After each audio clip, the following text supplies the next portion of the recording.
सभी आंगनबाड़ी सेविका सहायिका मिनी बहनों का आज शाम की सच्ची खबरों में स्वागत है। जैसा कि मैंने दोपहर के वीडियो में आप सब बहनों को बोला था कि लाभार्थी डिलीट करने के लिए जो प्रारूप है वो आप सब भाई बहनों को आज दिखा देंगे। तो ये रहा आपका प्रारूप, जिसके तहत जो भी पोषण ट्रैकर पर आपको अगर लाभार्थी डिलीट करवाने हैं तो आप इस प्रारूप को भर करके अपने ऑफिस में दे सकती हैं और वहां से अपनी वो यूजर आईडी पासवर्ड के जरिए लाभार्थी को डिलीट कर देंगे। बाकी लाभार्थी को एक श्रेणी से दूसरी श्रेणी में मर्ज करना हो तो वो सब आप स्वयं से भी कर सकती हैं। लेकिन अगर आपको कुछ करना नहीं आता या डिलीट करना है अगर लाभार्थी, तो आप इसका पालन करें। क्रम संख्या का इसमें कॉलम दिया है, लाभार्थी के नाम का एक कॉलम बना है, लाभार्थी किस कैटेगरी का है वो आपको भर देना है। जैसे मान लो आपको गर्भवती डिलीट करवानी है तो गर्भवती लिख देंगे, धात्री करवानी तो धात्री लिख देंगे, और अगर आपको जो है यहां पर बच्चा कोई 3 से 6 में है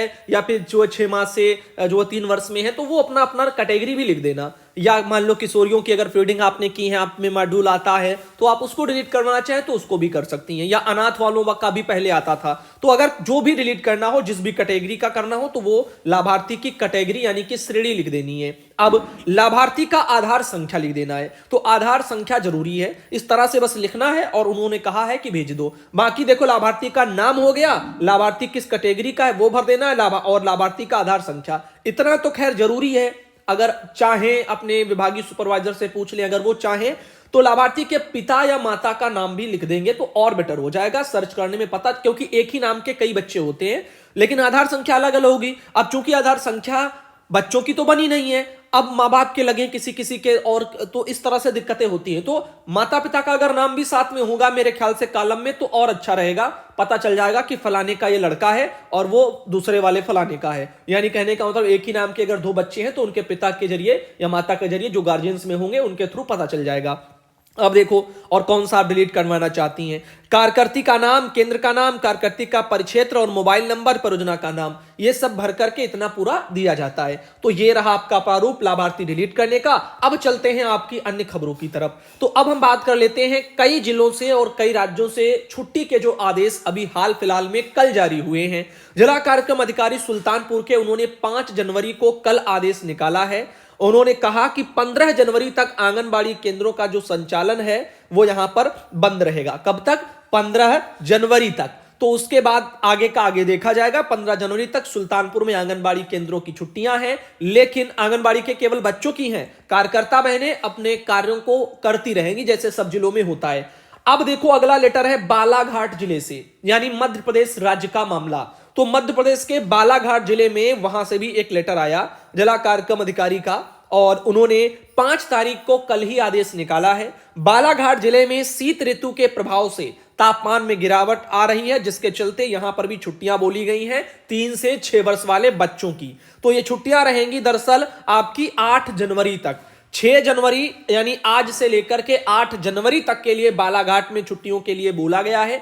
आगे जैसे ही छुट्टियां बढ़ेंगी, लेटर आएगा तो आप सब बहनों को ऑल इंडिया पर हम फिर से लेकर के आएंगे। बाकी आंगनबाड़ी बहनें अपना निर्धारित समय पर आंगनबाड़ी केंद्र बालाघाट में खोलेंगी, तो आंगनबाड़ी बहनों की छुट्टियां नहीं है। आगे देखिए, शाहजहांपुर पड़ता है उत्तर प्रदेश में। तो उत्तर प्रदेश के शाहजहांपुर जिले में 4 जनवरी का लेटर है और जिलाधिकारी का, जिसमें कि 14 जनवरी तक शाहजहांपुर में भी छुट्टियां हैं आंगनबाड़ी केंद्रों के बच्चों की। बाकी बहनों की छुट्टियां नहीं है, वो अपने कार्यों को करती रहेंगी। भदोही जिले की अगर हम बात करें तो यहां पर जो है जो मजिस्ट्रेट हैं, जिलाधिकारी हैं भदोही के, 5 तारीख को उन्होंने कल ही लेटर ये निकाला है।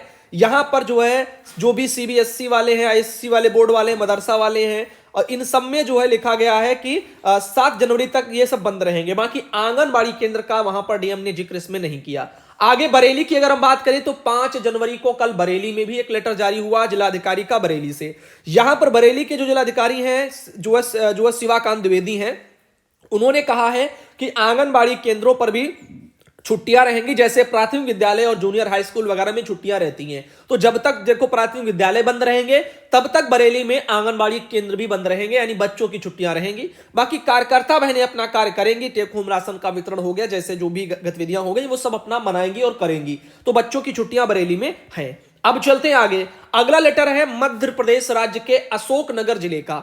यह लेटर 5 तारीख को 5 जनवरी को कल ही जारी हुआ है अशोकनगर जिले में, यानी मध्य प्रदेश राज्य में। और यहां पर अगर हम बात करें तो छुट्टी के बारे में 9 जनवरी तारीख दे दी गई है। 9 जनवरी तक के लिए छुट्टियां बोली गई हैं। आंगनबाड़ी केंद्रों की छुट्टियां हैं, बाकी कार्यकर्ता बहनों आप सबकी छुट्टियां नहीं है, यानी बच्चों की ही केवल छुट्टियां हैं। अब देखो शाहजहांपुर जो कि उत्तर प्रदेश में जिला है, जिलाधिकारी ने लेटर निकाला 14 जनवरी तक की छुट्टी के लिए। मैंने अभी अभी आपको दिखाई दिया, मेरा बहन शाहजहांपुर से जिनके द्वारा भेजा गया था।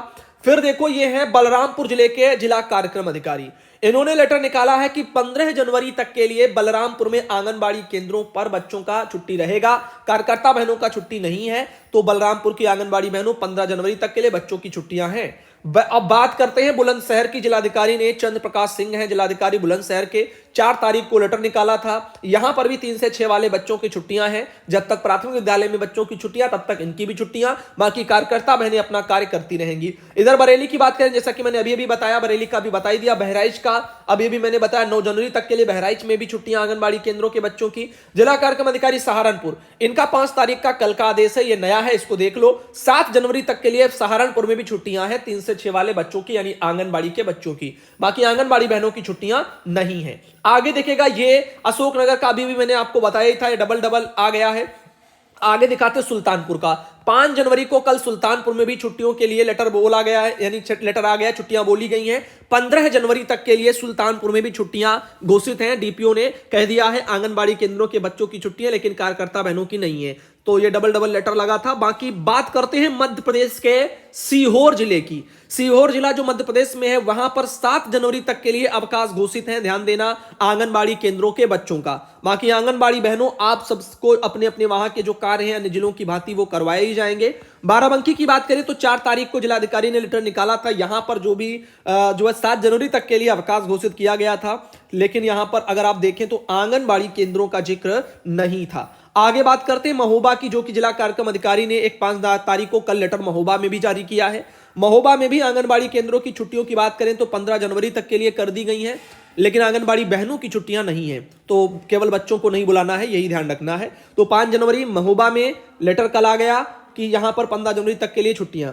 आगे देखो जिलाधिकारी बरेली के, इनका तो मैंने आपको अभी भी बताया ही था। अब इनके अलावा महोबा की बात करें, अभी भी मैंने बताया। और इनके अलावा ये एक लेटर आया, रीमा देवी है बहराइच से, यूनिलर्न ऐप के बारे में उन्होंने लिखा कि भैया जी हम रीमा देवी बहराइच से हैं, मेरी सहायता कीजिए। यूनिलर्न ऐप में हमने 3 मॉड्यूल को बहुत अच्छे से कर लिया, लेकिन मॉड्यूल 3 का जो बी है वो ओपन नहीं हो रहा है। क्या आप इसके बारे में कुछ हमें बता सकते हैं? तो आपको लगता है कि आपने यूनिलर्न ऐप में 3 मॉड्यूलों को बहुत अच्छे से कर लिया, लेकिन आपने अच्छे से नहीं किया, या तो आपने पूरा वीडियो ढंग से नहीं देखा है, स्किप मार दिया है, या जो किया हो, या मान लो वीडियो देखा है तो आपने सही प्रश्नों यानी प्रश्नों के उत्तर सही नहीं दिए हैं, ज्यादातर गलत दिए होंगे, जिस वजह से आपको जो है अगला वाला नहीं खुला होगा। तो सही से करेंगी, सही से देखेंगी तो यहां पर चीजें सही से आगे बढ़ती भी जाएंगी, नहीं होगा तो दिक्कतें आएंगी। बहुत सी बहनों का सही किया तो हो गया। तो अब इस तरीके से भाइयों बहनों आज के इस वाले वीडियो को यहीं रखेंगे, बहुत ज्यादा लंबा नहीं खींचेंगे, टाइम ना मिल पाने के कारण मैं आपको ये यूनिलर्न वाला पूरा नहीं करवा पा रहा हूं, अन्यथा मैं खुद से आप लोगों को हर एक मॉड्यूल का वीडियो दे देता, ताकि आप लोगों को कुछ करने में दिक्कतें ना आती और आप आसानी से वही निशान लगा करके करती जाती। लेकिन फिर वही चीजें हो जाती, फिर आप सीखती क्या, फिर बहनें आंख मीचती, पूरा वीडियो खींचती और उसके बाद में सही से प्रश्न कर देती, बस हो जाता उनका पूरा।